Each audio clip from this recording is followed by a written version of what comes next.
A Polícia Militar abriu uma sindicância para apurar a morte do cabo Alan Freitas, que não resistiu depois de ficar internado mais de um mês aqui em Ribeirão Preto.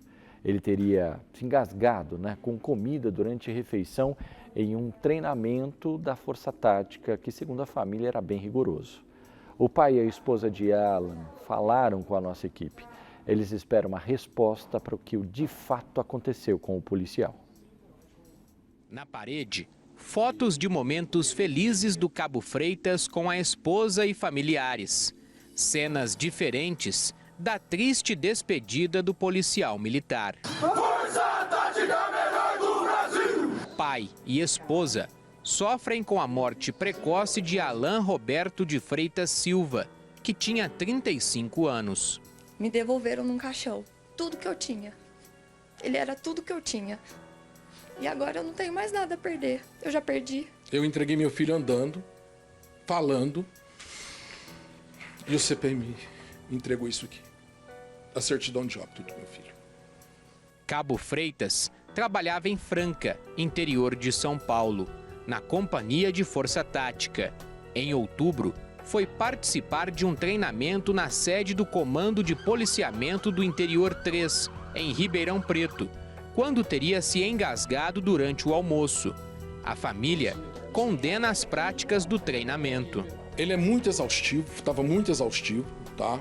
Horas e horas de treinamento, pouca alimentação, tá? Pouca alimentação, muitas vezes 2 policiais fortes tinham que dividir uma marmita pequena, tá? Isso são informações que chegaram até mim.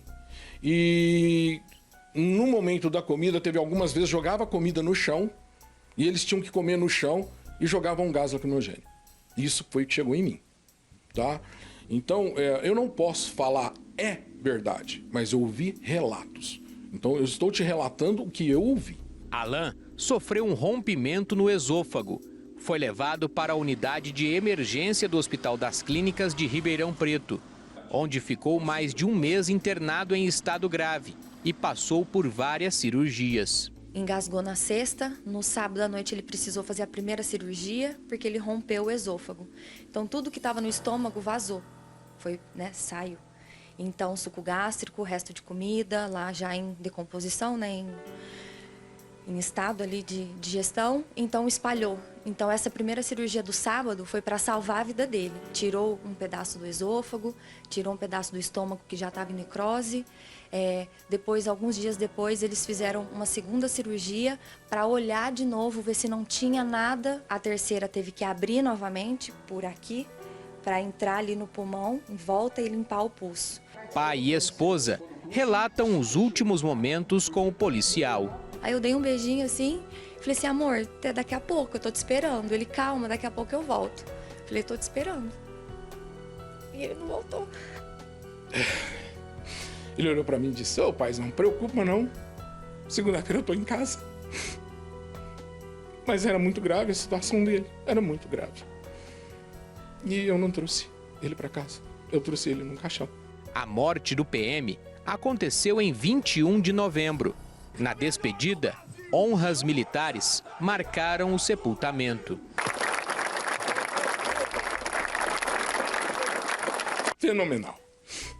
Um rapaz amoroso, amado pelos 3 irmãos, amado por mim, amado pela mãe deles, amado pela minha atual esposa. Porque ele era uma pessoa boa, ele gostava da polícia, ele honrou até o último momento o trabalho dele. Cabo Freitas estava na Polícia Militar há 12 anos e sempre poupava a família sobre os detalhes da rotina e de treinamentos. Perguntava a respeito da PM, ele falava para mim, pai, é muito pesado o nosso dia a dia. Então, deixa comigo, eu sei como administrar isso. Desde quando nós nos conhecemos, ele falava que certas coisas da polícia, da Força Tática, ele não contaria, que eram coisa interna, deles. Então ele me contava, mas até certo ponto. Que ele falava que tinha coisas da polícia que ficava na polícia. Com o atestado de óbito em mãos, o pai contesta uma alegação de que o filho teria problemas de saúde.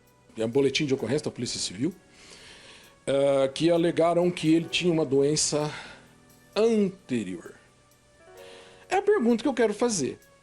Todos eles passam por um TAF, todo ano, Para você ir fazer um curso, você passa por exame médico, físico e médico. Como que não diagnosticaram essa doença? Como alegam? Que ele tinha um refluxo. Ele tinha refluxo. Ele não tinha refluxo. Sabe? Agora, eu não sei onde errou. Ele engasgou com frango. Será que houve um erro na manobra de Heimlich? Que é para você tentar desengasgar a pessoa? Será que houve um erro ali? Porque ele não tinha nada. Ele não tinha nada. Ele nunca me relatou problema de saúde. Ele era atleta. Por meio de nota, a Polícia Militar lamentou a morte do cabo Freitas. Disse ainda que abriu uma sindicância para apurar o caso e que todos os treinamentos são feitos com os mais rigorosos critérios de segurança para todos os agentes. A corporação informou ainda que está à disposição da família. O CPMI-3 de Ribeirão Preto, em momento algum, veio falar comigo ou veio falar com a Sara. Se falou, muito para perguntar se ele estava bem, se ele acordou. A interesse deles é que ele acordasse. Mas, no geral, não tivemos apoio nenhum do CPMI-3 de Ribeirão Preto. Não tivemos apoio nenhum. Ninguém foi lá. A esperança da família é que a morte de Freitas não caia no esquecimento. Eu só quero esclarecimento. Houve falha de procedimento, houve falha na estruturação do curso, houve falha de quem coordenava o curso. E que essas falhas não aconteçam mais, para que nenhum pai, nenhuma mãe, nenhuma esposa passe pelo que eu estou passando. Eu quero que pague pelo que fez, porque isso é desumano. Para que humilhar? O que ele vai aprender? Quem está ali no curso? O que está aprendendo? Em comer em 1 minuto, uma marmita no chão, com gás lacrimogênio, tendo que comer rápido, um em cima do outro, como se fosse bicho. Qual que é o ensinamento disso? Para quê? Justiça por ele. É triste. E eu acho que a família merece uma resposta. Em primeiro lugar, merece uma resposta para saber o que aconteceu.